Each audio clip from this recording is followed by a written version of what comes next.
नमस्कार सभी को, आप सबका स्वागत है अपने यूट्यूब चैनल में। हम डिस्कस करेंगे आज संज्ञा टॉपिक के मोस्ट इम्पोर्टेंट क्वेश्चन है प्रीवियस ईयर्स, जो कि रीट लेवल फर्स्ट के अंतर्गत आते हैं। उन्हीं क्वेश्चनों का बेस देख के मैंने क्वेश्चन तैयार किए हैं और आपको ये क्वेश्चन क्या है कि 2 नंबर पक्के दिलाएंगे संज्ञा टॉपिक से। तो बिना किसी देरी के हम स्टार्टिंग करते हैं आज की क्लास, क्योंकि अभी आपके पास टाइम बहुत कम है, फरवरी में आपका एग्जाम है, तो बातें ज़्यादा डिस्कस करने का कोई महत्व नहीं है। तो पहला क्वेश्चन कौन सा रहेगा आज हमारा कि चांदनी चौक में कौन सी संज्ञा है। चांदनी चौक में कौन सी संज्ञा है? द्रव्यवाचक संज्ञा, जातिवाचक संज्ञा, व्यक्तिवाचक संज्ञा या भाववाचक संज्ञा। तो आपको सबसे पहले क्वेश्चन कैसे हल करना है, यहाँ पे आपको द्रव्यवाचक संज्ञा और भाववाचक संज्ञा ये तो बिल्कुल ही कट कर देना है, क्या इन दोनों में तो होगा ही नहीं। फिर बात रही इन दोनों की, तो यहाँ पे क्या है कि जातिवाचक संज्ञा और यहाँ पे है व्यक्तिवाचक संज्ञा। लेकिन यहाँ पे क्या क्वेश्चन क्या दिया गया है कि चांदनी चौक में कौन सी संज्ञा है। तो आपको देखना है कि चांदनी चौक तो सिर्फ दुनिया में क्या है, एक ही होगा। चौक भले ही कैसे है कि चांदनी चौक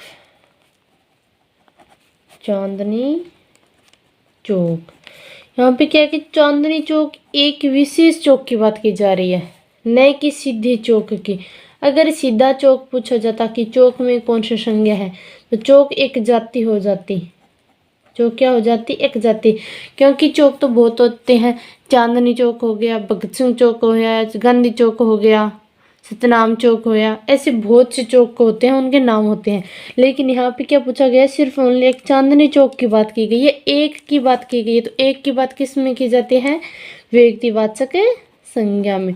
जो दुनिया में एक ही चीज हो वो किस संज्ञा के अंतर्गत आती है? तो वो आती है व्यक्तिवाचक संज्ञा के अंतर्गत है। तो इसका राइट ऑप्शन कौन सा रहेगा? व्यक्तिवाचक संज्ञा। तो इसका राइट ऑप्शन रहेगा 3 नंबर, यानी कि व्यक्तिवाचक संज्ञा।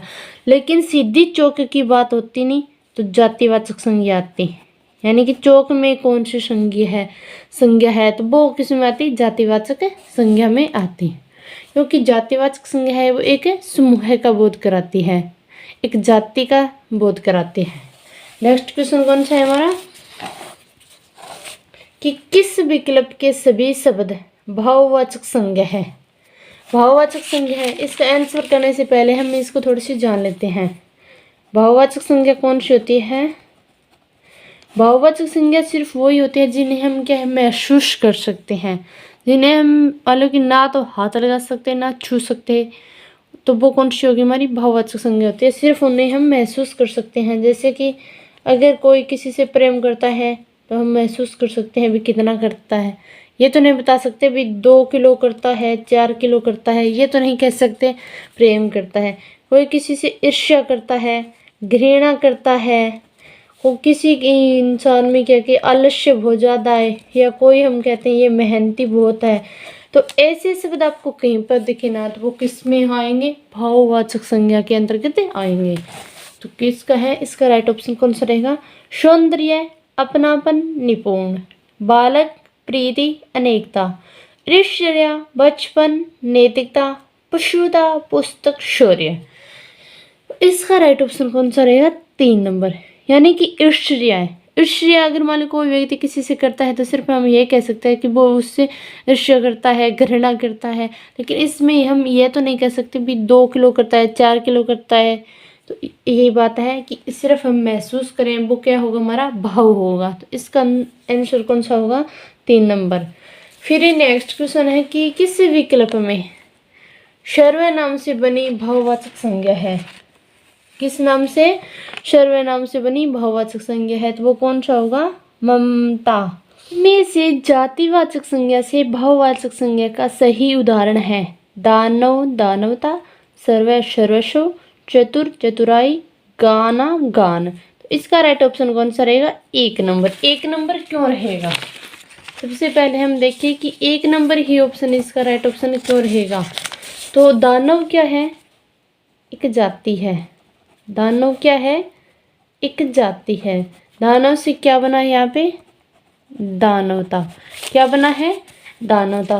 एक जाति हो गई तो कौन सी संज्ञा होती है जो एक जाति का बोध कराती है, हमें एक समूह का बोध कराती है? तो वो होगी हमारी जातिवाचक संज्ञा। फिर नेक्स्ट ऑप्शन कौन सा था? सर्वे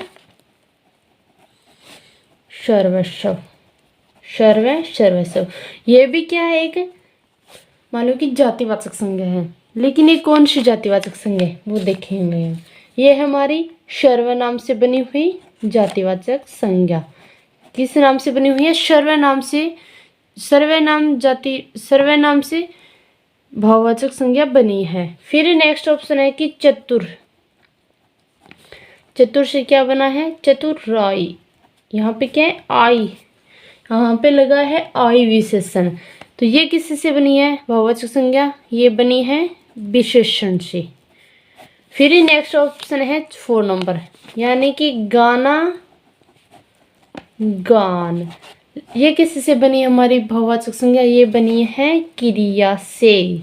किससे? क्रिया से। तो आपको क्या है कि जितने भी मान लो कि ऑप्शन हैं उनको हल करना जरूर आना चाहिए, क्योंकि अगर आप ऑप्शन को पूरे जो भी ऑप्शन है उनको आप सभी ऑप्शनों को समझेंगे अच्छे ढंग से, तो आपका क्वेश्चन क्या है कि एक भी गलत नहीं होगा। तो इसका यहाँ पे क्वेश्चन क्या पूछा था कि जातिवाचक संज्ञा से भाववाचक संज्ञा का सही उदाहरण है, तो ये ऑप्शन हो गया। अगर आपसे पूछा जाता कि सर्वनाम से भाववाचक संज्ञा कौन सी बनी है, तो आपका ऑप्शन कौन सा होता? 2 नंबर। अगर आपसे पूछे कि विशेषण से कौन सी भाववाचक संज्ञा बनी है, तो ऑप्शन होता 3 नंबर। अगर क्रिया से पूछता तो 4 नंबर। यानी कि मान लो कि भाववाचक संज्ञा है वो किस किस से बनती है? मान लो कि सर्वनाम, विशेषण, जातिवाचक और अव्यय और क्रिया, इनसे क्या बनती है? भाववाचक संज्ञा बनती है। तो आपको क्या है कि पूरे के पूरे ऑप्शन है आपको हल करने जरूर आने चाहिए। फिर नेक्स्ट क्वेश्चन है हमारा कि 7 नंबर कि निम्नांकित में से भाववाचक संज्ञा का उदाहरण है भारत, भारतीय, भारतीयता, भारतवर्ष। तो इसका राइट ऑप्शन रहेगा 3 नंबर। कौन सा रहेगा? 3 नंबर। क्योंकि एक भारत भारतीय है, भारतीय क्या एक मान लो कि समूह हो गया, लेकिन ताल गया, तो ये क्या है कि संज्ञा भाव जातिवाचक से एक भाववाचक संज्ञा का उदाहरण है। तो इसका राइट ऑप्शन कौन सा रहेगा? 3 नंबर। ये इनमें से भाववाचक संज्ञा है, इसका राइट ऑप्शन कौन सा है? 3 नंबर। यानी कि बचपन, बचपन होया, दुख होया, प्रेम होया, हास होया, उल्लास होया, आलस्य होया, ईर्ष्या होया, घृणा होया, ये सब चीज़ें क्या है कि हम महसूस कर सकते हैं। जिन चीज़ों को सिर्फ ओनली महसूस कर सकते हैं, अमूर्त होती है, तो उन्हें हम क्या कहते हैं? भाववाचक संज्ञा कहते हैं। कौन सी संज्ञा कहते हैं? भाववाचक संज्ञा कहते हैं। फिर ये नेक्स्ट क्वेश्चन है हमारा 12 नंबर, यानी कि 12 नंबर क्वेश्चन कि निम्नलिखित में से किस विकल्प में सभी जातिवाचक संज्ञाएं हैं? यानी कि एक जाति का बोध करवा रही है, तो वो कौन सी संज्ञा है? भारत, रामायण, मोहन, जयपुर, लड़की, बुढ़ापा, पुस्तक, पहाड़, नदी, गंगा, हिमालय, मनुष्य। तो इसका राइट ऑप्शन कौन सा रहेगा? 2 नंबर। कौन सा रहेगा? 2 नंबर। क्यों रहेगा? क्योंकि जातिवाचक संज्ञा में क्या एक जाति या एक समूह का बोध करवाया जाता है, एक समूह का बोध करवाया जाता है। यहाँ पे ऑप्शन में क्या है कि पुस्तक, पहाड़, नदी। कौन से? पुस्तक, पहाड़, नदी।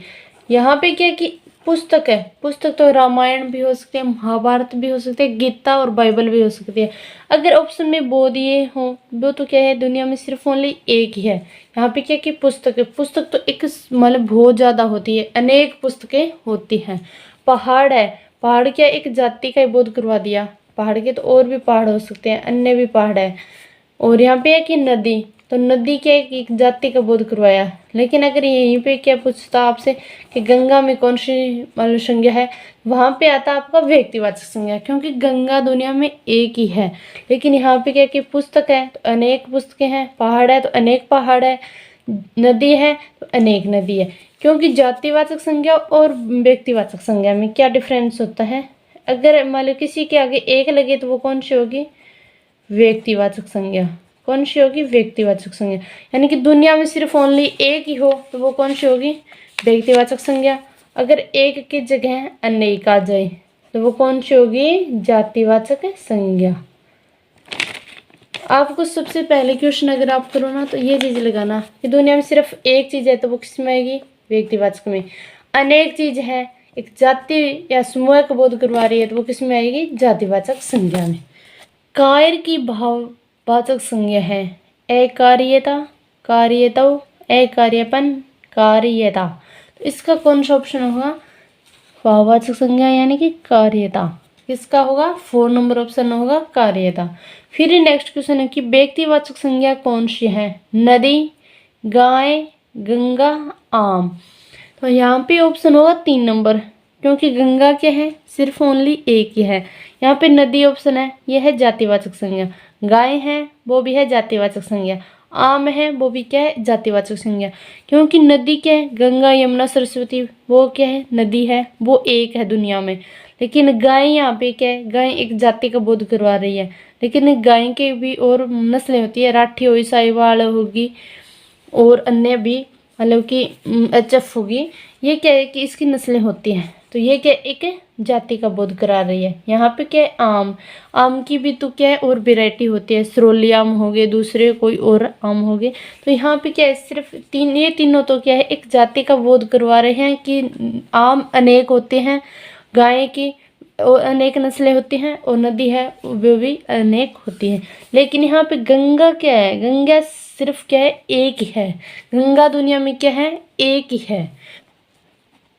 देवता शब्द है, इसमें कौन सी संज्ञा है, भाववाचक संज्ञा है।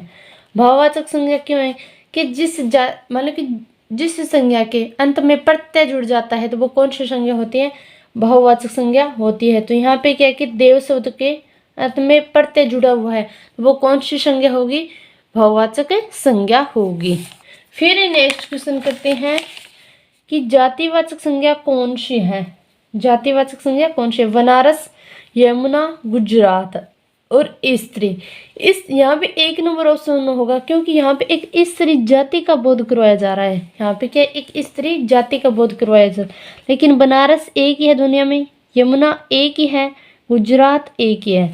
यानी कि जातिवाचक संज्ञा वो होती है जिनको कभी बदला नहीं जा सकता। लेकिन व्यक्तिवाचक संज्ञा क्या है, उसको हम बदल सकते हैं। जैसे बनारस है, कल उसका कोई और अन्य नाम रखते।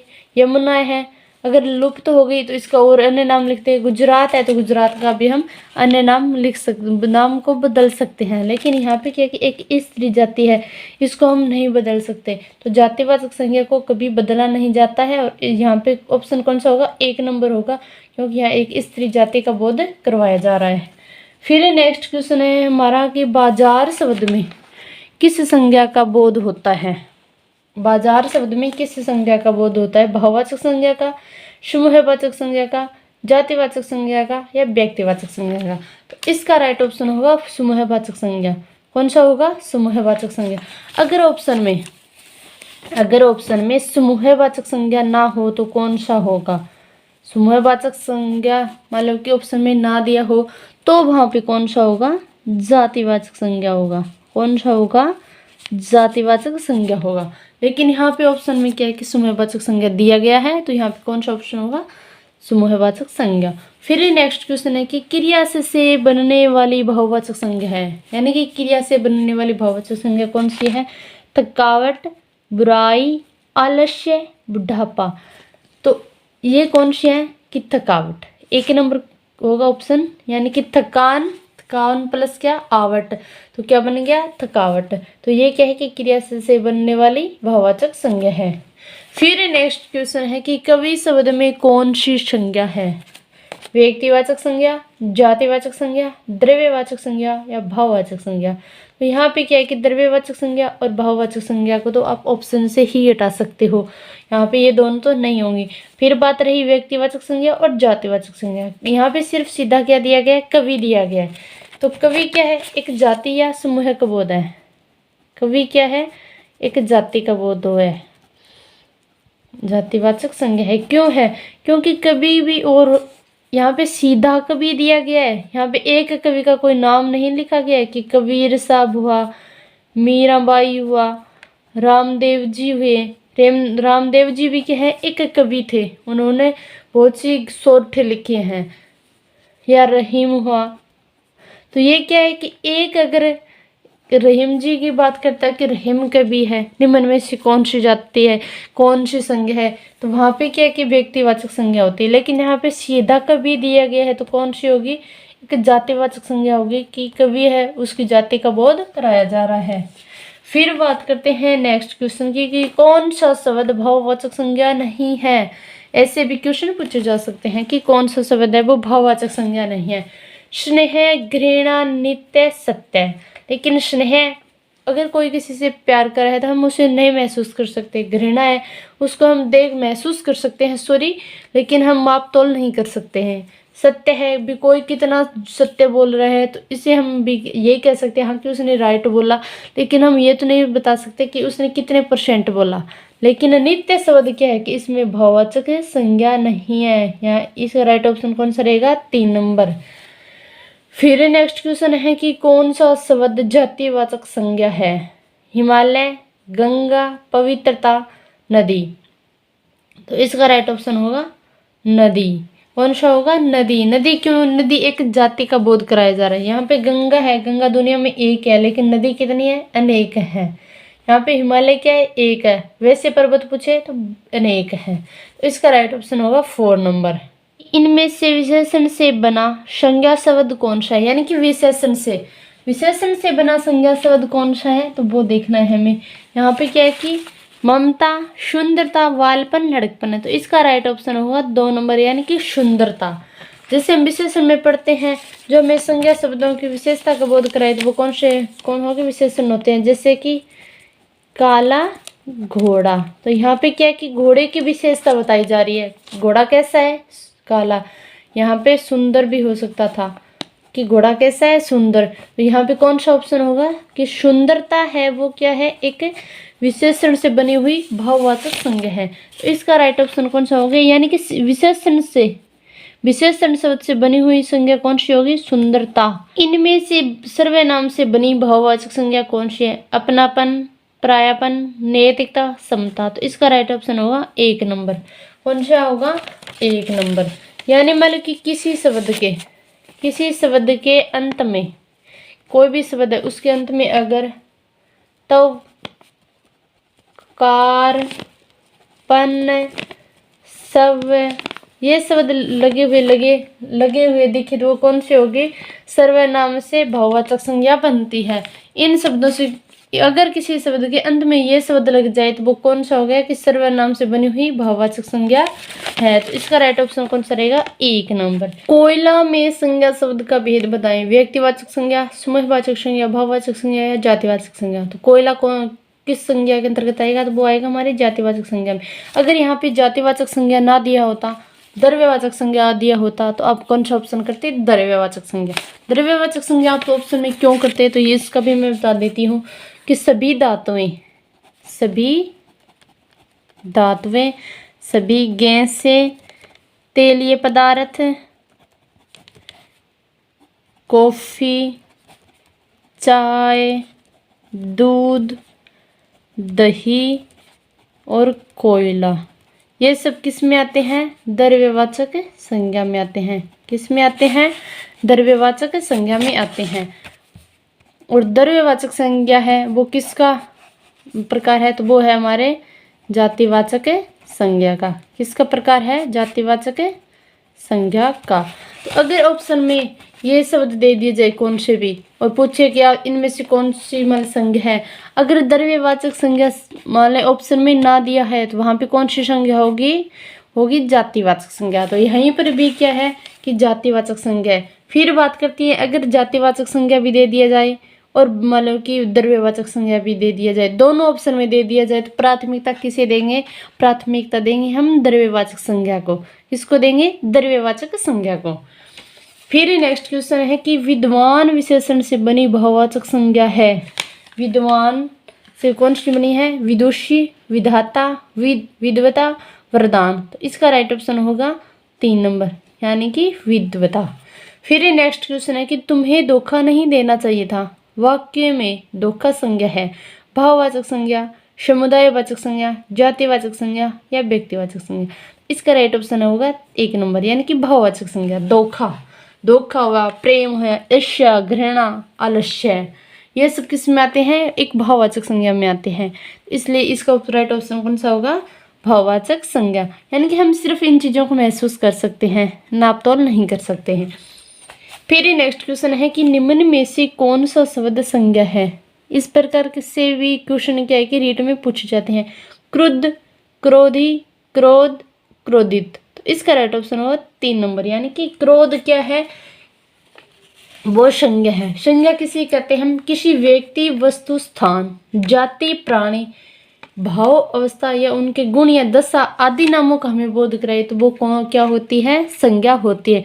तो यहाँ पे क्रोध क्या है, किसी का गुण बताया गया है, गुण दोष है, तो वो क्या कौन सी संज्ञा में क्या होगी, वो एक संज्ञा ही है। अगर किसी के गुण दोषों की बात की जाए, किसी व्यक्ति या वस्तु, स्थान, जाति या प्राणी की उसकी अवस्था, भाव, गुण, दोष, दशा, इन चीज़ों के बारे में हमें जो ज्ञान कराए तो वो क्या है, संज्ञा है। तो इसका राइट ऑप्शन 3 नंबर हुआ। फिर नेक्स्ट क्वेश्चन है कि जिन शब्दों का लिंग, वचन और कारक के आधार पर बदला जाता है, यानी कि परिवर्तित हो जाते हैं, तो वो क्या कहलाते हैं, अविकारी, एकार्थिक, अव्यय और विकारी। तो इसका राइट ऑप्शन होगा 4 नंबर, यानी कि विकारी कहलाते हैं। विकारी क्यों कहलाते हैं, क्योंकि जो लिंग, वचन, कारक, पुरुष, काल, इन सब के आधार पर परिवर्तित हो जाते हैं, तो वो कौन से शब्द होंगे, विकारी शब्द होंगे। विकारी शब्द कौन कौन से हैं, संज्ञा, सर्वनाम, विशेषण, क्रिया, ये सब क्या है, एक विकारी शब्द है। लेकिन अव्यय क्या है, एक अविकारी शब्द है, क्योंकि यह लिंग, वचन, पुरुष, काल, कारक इत्यादि के आधार पर बदलते नहीं हैं, तो अव्यय क्या हो गया, अविकारी शब्द। फिर नेक्स्ट क्वेश्चन है कि मधुर विशेषण से बनी भाववाचक संज्ञा है। मधुर विशेषण से बनी भाववाचक संज्ञा कौन सी होगी, माधुर्य, मधुरिमा, माधुरी, मधुरता। तो इसका राइट ऑप्शन होगा माधुर्य। कौन सा होगा, माधुर्य।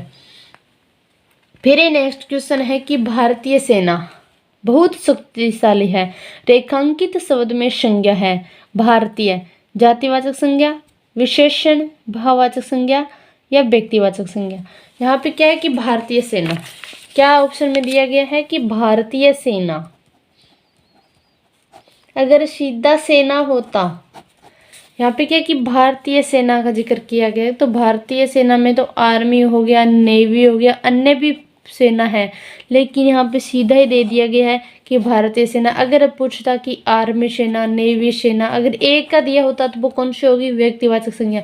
लेकिन यहाँ पे तो क्या एक भारतीय सेना है, उस पूरी जाति का बोध कराया जा रहा है, तो यहाँ पे कौन सा ऑप्शन होगा, 1 नंबर ऑप्शन होगा कि जातिवाचक संज्ञा, यानी कि एक जाति का बोध करवाया जा रहा है हमें कि भारतीय सेना है वो बहुत शक्तिशाली है।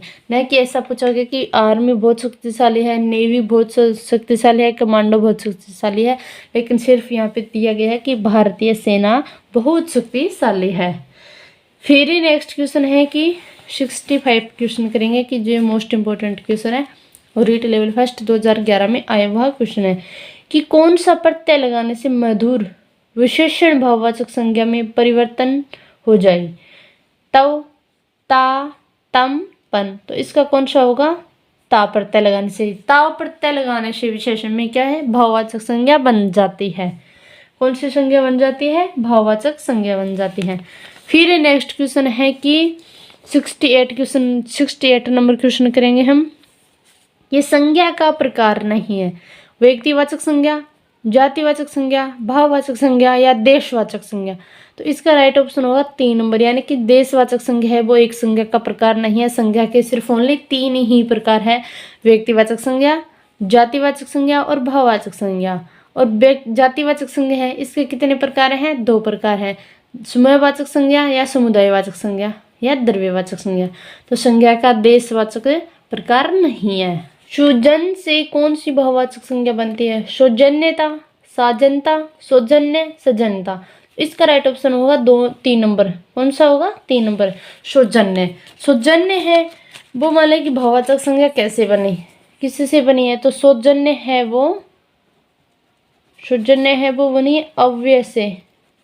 अव्यय से बनने वाले, अव्यय से क्या है कि भाववाचक संज्ञा बनी है, क्योंकि भाववाचक संज्ञा है वो क्रिया से बनती है, विशेषण से भी बनती है, मतलब कि सर्वनाम से भी बनती है और जातिवाचक से, और अव्यय से क्या है, भाववाचक संज्ञा बनती है। तो ये किससे बनी है, अव्यय से भाववाचक संज्ञा बनी है।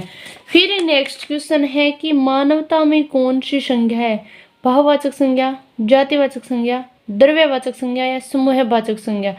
मानव क्या है, एक जाति है, लेकिन यहाँ पे क्या है कि मानवता है वो क्या, एक भाववाचक संज्ञा है। ये किससे बनी है, जातिवाचक संज्ञा से। यहाँ पे क्या है कि मानव प्लस ता प्रत्यय लगा है, तो क्या बन गया, मानवता। तो यहाँ पे क्या, एक मानव एक जाति का बोध करवाया जा रहा है। यहाँ पे क्या है कि मानव एक जाति का बोध करवाया जाता है। तो ये क्या, एक जातिवाचक से भाववाचक संज्ञा बनी है। किससे बनी है, तो ये कि जातिवाचक से भाववाचक संज्ञा बनी है। फिर नेक्स्ट क्वेश्चन है कि व्याकरण की दृष्टि में प्रेम शब्द क्या है, भाववाचक संज्ञा, विशेषण, क्रिया, अव्यय। इसका राइट ऑप्शन होगा हमारा कि भाववाचक संज्ञा है, क्योंकि प्रेम हो या ईर्ष्या हो या घृणा हो या इन सब चीज़ों का क्या हम सिर्फ रियलाइज कर सकते हैं, इनका नाप तोल नहीं कर सकते। तो ये कौन सा होगा, हमारे भाववाचक संज्ञा होगी। फिर नेक्स्ट क्वेश्चन है कि वात्सल्य, वात्सल्य वत्स की कौन सी संज्ञा है, जातिवाचक, द्रव्यवाचक, भाववाचक या सर्वनामवाचक। तो इसका राइट ऑप्शन होगा 3 नंबर, यानी कि भाववाचक संज्ञा। फिर अंतिम क्वेश्चन है आज का हमारा कि सोना शब्द है क्रिया विशेषण, सर्वनाम, विशेषण या संज्ञा। तो सोना शब्द क्या है, एक संज्ञा है, और सोना है वो किस संज्ञा के अंतर्गत आता है। सीधा ऑप्शन में पूछे, अगर जातिवाचक संज्ञा दे दे, व्यक्तिवाचक संज्ञा दे दे, या भाववाचक संज्ञा दे दे, या मतलब कि समूहवाचक संज्ञा दे दे, और द्रव्यवाचक संज्ञा दे दे।